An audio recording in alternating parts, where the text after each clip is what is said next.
Hey guys, welcome back to my channel.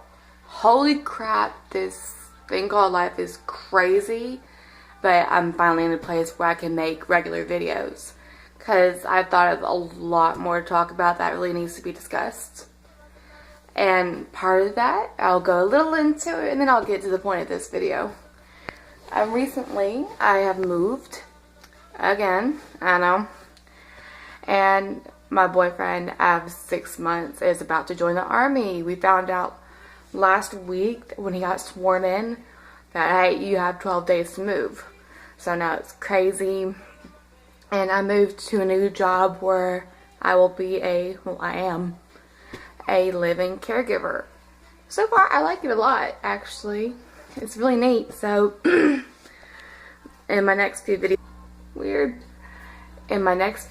I'll describe what it's like being a living caregiver and my road to acceptance for this whole army thing is just so crazy and it's fast.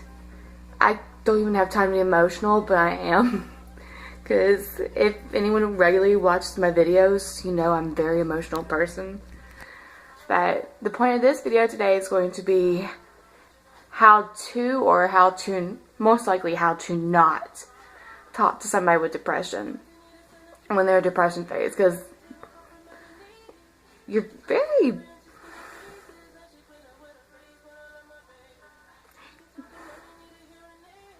it's kind of easy to set someone off. I can't think of the word right now. It's easy to burst their bubble when someone's just in a really sad state. You can't just tell them to get over it or suck it up, because dude, they're trying, trust me. It is so freaking hard to just suck it up. When you have depression, there is no just. You cannot just anything. It's really freaking hard. Trust me, we try. Nobody wants to be depressed. Nobody wants to be at that point of depression where they cannot get out of bed, or they can't take a shower, or they just cannot live normal, regular lives. Trust me, they don't want that. It just happens because of good old DNA and brain chemical stuff. So here are a couple things ways that you could show support and love to your loved one with depression. This I got from my boyfriend because he has been amazing with my depression.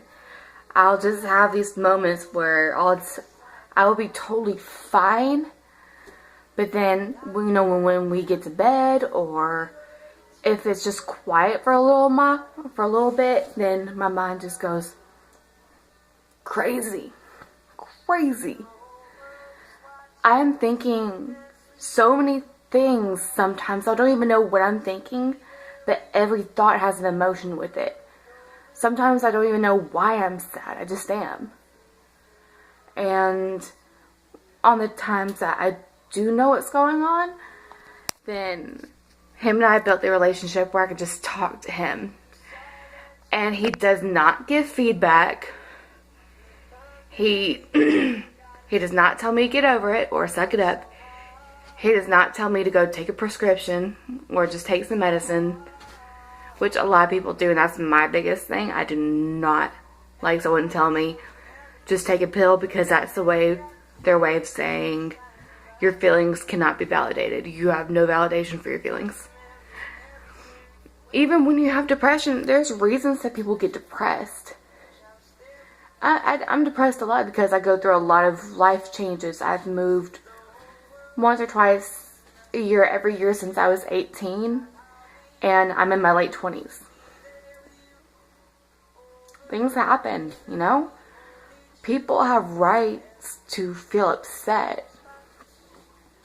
So throughout these little depression moments that I've had, and he's just listened, I've started feeling really good about us and about him, because I knew that I had that trust for him where I could just talk.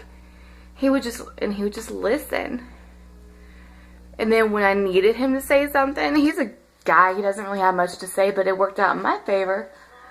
because by me being able to just talk about what's going on in my mind, it's a healthy outlet. Some people journal. I talk to strangers. I'm a really shy introvert, but if I have a problem, I just want to talk to people about it, or I talk to a wall or something about it.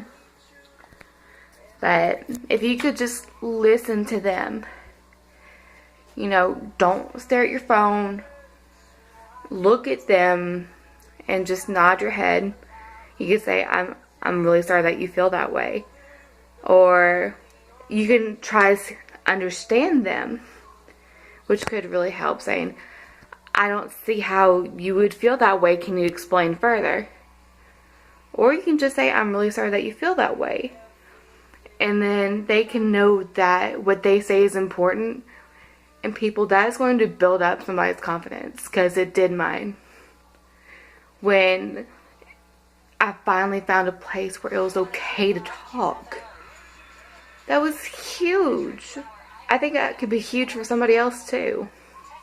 Just to have that safe place.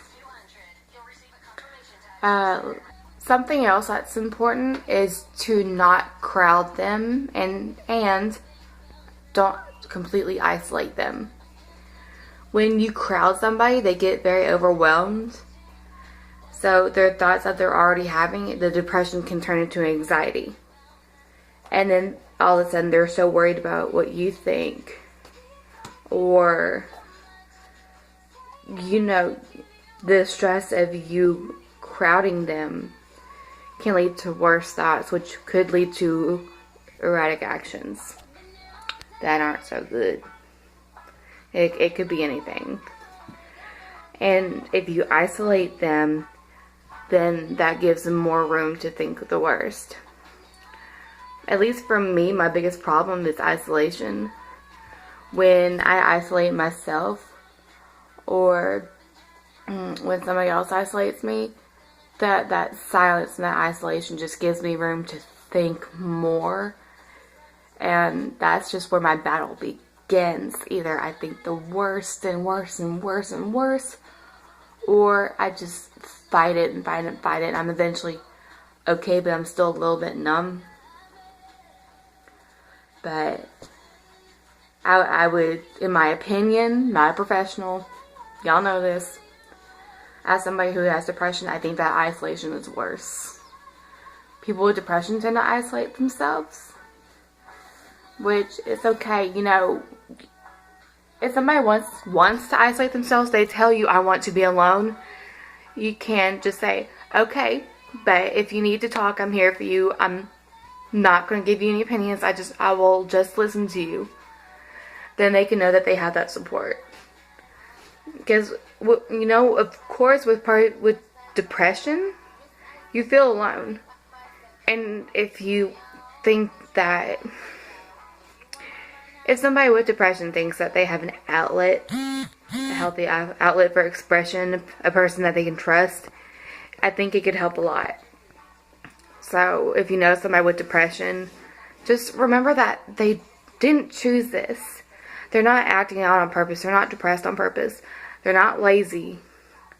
They're just having a really hard time because this little depression monster is saying everything bad. Everything bad. It just makes you feel crap. But there's little things that you can do to make it a little bit better for them. Bad hair. Sorry. But if y'all have any questions for me, I'm sorry I'm not very detailed here. If y'all have any questions about people with depression or how to help someone with depression, let me know. I'll be glad to answer.